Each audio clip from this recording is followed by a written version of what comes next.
وسلم اپنے گھر والوں کو صدقے کی بڑی ترغیب دیا کرتے. حضرت عائشہ فرماتی اچھا حضور علیہ الصلوۃ والسلام کے گھر میں کوئی زیادہ خوشحالی نہیں تھی. آدمی سوچتا یار صدقہ تو خوشحال لوگ دیتے ہیں, ہاں بہت بڑا خوشحال ہو. نا بھائی, آپ علیہ الصلوۃ والسلام فرما رہے عائشہ اگر آدھی کھجور بھی صدقہ دے دے یہ بھی جہنم کی آگ میں رکاوٹ بن جایا کرتی ہے. آدھی کھجور صدقہ دے. آپ علیہ الصلوۃ والسلام نے اپنے ازواج کو صدقے پہ ڈالا, سخاوت کا مزاج بنایا, دینے کی طبیعت بنائی, دو دینے کا مزاج بنایا.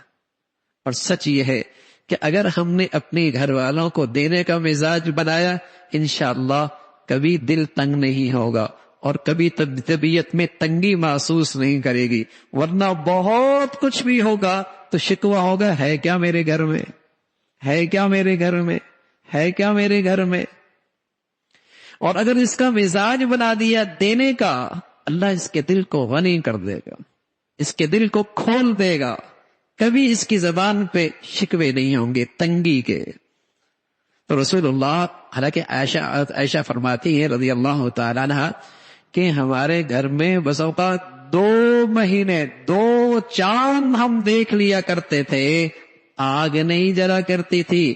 2 سردار چیزوں پہ ہمارا گزارا ہوتا تھا, کھانے کی چیز میں کھجور, پینے کی چیز میں پانی, ہمارا اسی پر گزارا ہوا کرتا تھا.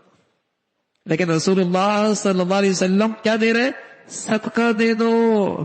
اس لیے آپ علیہ الصلوۃ والسلام فرمان لگے کسی شخص کے گھر میں فاقہ آئے اور مخلوق میں سے کسی کے سامنے اس کا تذکرہ نہ کرے اور صرف اللہ کی طرف اپنا ذکر کرے, اللہ اس کے لیے رزق کا دروازہ کھول دیں گے. اور جس نے مانگنے کا دروازہ کھولا مرتے دم تک مانگتا ہی رہے گا, مرتے دم تک یہ مانگتا ہی رہے گا. تو دینے کا مزاج بنایا.